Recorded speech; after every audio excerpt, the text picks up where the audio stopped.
Hey folks, it's Marvin Cash, the host of The Articulate Fly, and we're back with another Central Virginia fishing report with TaleTellers Fly Shop. How's it going, Ethan? I'm doing great today. How are you doing?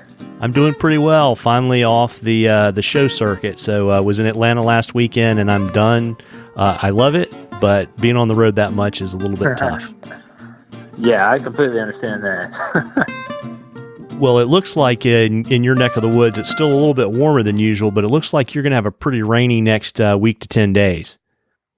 Oh, yeah. It according to the forecast, the weather people have been wrong before, but it's looking like anywhere between 2 to 4 inches possible of rain in the next couple of days. So it's been a real nice, the past 3-4 days. I mean, it's been crazy warm for February, like 70 degrees, 60-degree days. We fished yesterday, and I think it was about 2:30ish, and it was 70. I mean, I was like sweating behind the oars. So it's kind of nice, to have this little shot here in February. I'm sure it won't last, but you know how that is. Yeah, absolutely. Are they expecting the rain to kind of be spread out, or is it going to kind of dump and kind of blow things out for a few days?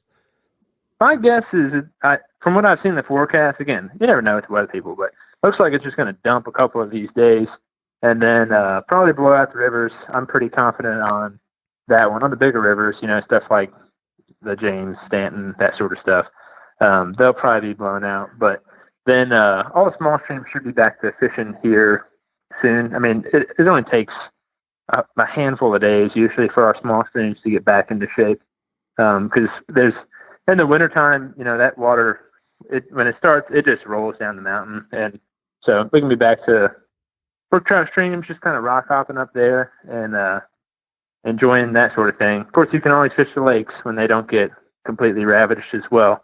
Some of like the little ponds we have here in Lynchburg or bigger lakes like Lynchburg Reservoir, that sort of stuff.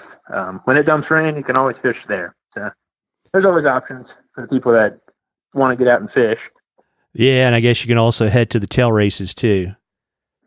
Yep, that's the other thing I do a lot of that, just going out to the tailwaters. They probably will be pushing a big chunk of water out. So guys that are out kayaking or floating, that sort of stuff will be fine. But like when we were out yesterday on a tailwater, we saw a couple guys, but they release, and you can look at the schedule of all this stuff. But when they do a release, it can be pretty difficult to be waiting or dangerous, in fact. So it's just, you got to be mindful of that sort of stuff and go on either a guided trip with a guide or just try and learn it your own. But it can be fun, and like days like yesterday can be kind of full of surprises because, it is February and like we were talking a little bit before is most people, when they think of tailwaters this time of year, and it's true most of the time, you're fishing smaller stuff, but it was about 10 o'clock and I saw a bug, flapping its wings. And I was like, that's kind of interesting. It was big, like an inch and a half long. And then I saw a couple more, and then it was like a pretty decent hatch of stoneflies, like black stoneflies.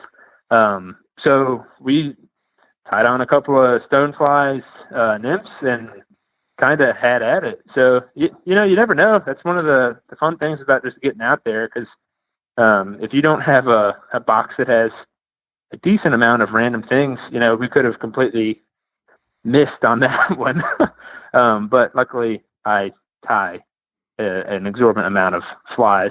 So, yeah, it's pretty cool, just getting out there, because you never know what's going to be happening. And most people that would have said, I'll just stay home in February and not fish, completely would have missed out on that. But because we got out there, we caught a fair amount of fish. Yeah, that's really interesting too, right? Because I guess the conventional wisdom, like you were saying, is when you fish tailwaters, you fish really small stuff because there's generally so much more food in the river. And if you go to the freestones, is where you're kind of really looking to fish bigger bugs to try to get the trout to move. Yep, exactly. And that's why it's pretty unique. I mean, stuff like that happens. You can't just kind of pin nature into a box and assume that it's always going to be A equals B equals C. Because, bugs are bugs and they can hatch whenever the heck they want.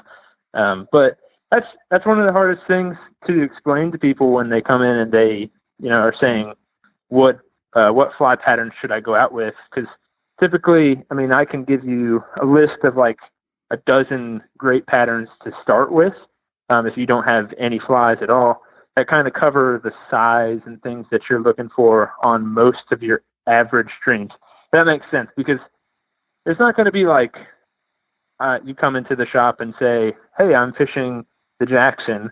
Which fly do I need? I only want to buy 3, because there's no way that you can peg it down and say, well, tomorrow it's going to be exactly this one fly.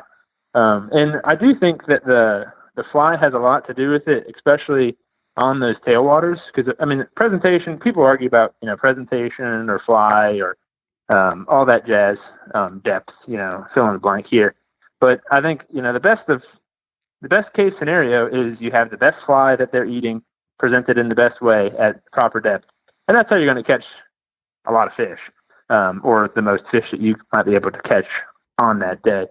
So yeah, that's just some of the fun of this time of the year is you keep your box full of some of the small stuff, midges, that sort of thing. And then I always keep some generic patterns on hand too, like Frenchies. I mean, people probably hear me talk about Frenchies all the time. It's just a great kind of generic fly pattern. And you can time in a different variety of weights. If you're a fly tire, I mean, I make some that are lighter. I make some that have heavy beads on them.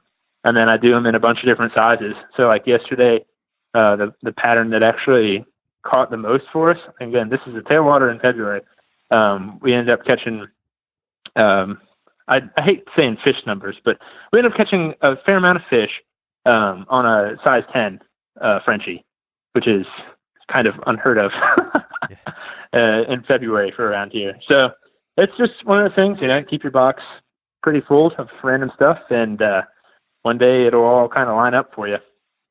Well, there you go. And as we mentioned on the last fishing report, this is the episode where we actually draw for the winner of the raffle. And so we basically drew names of all the people that submitted questions to Ethan over the last season. And before I let the cat out of the bag, why don't you let folks know what the lucky winner is going to get?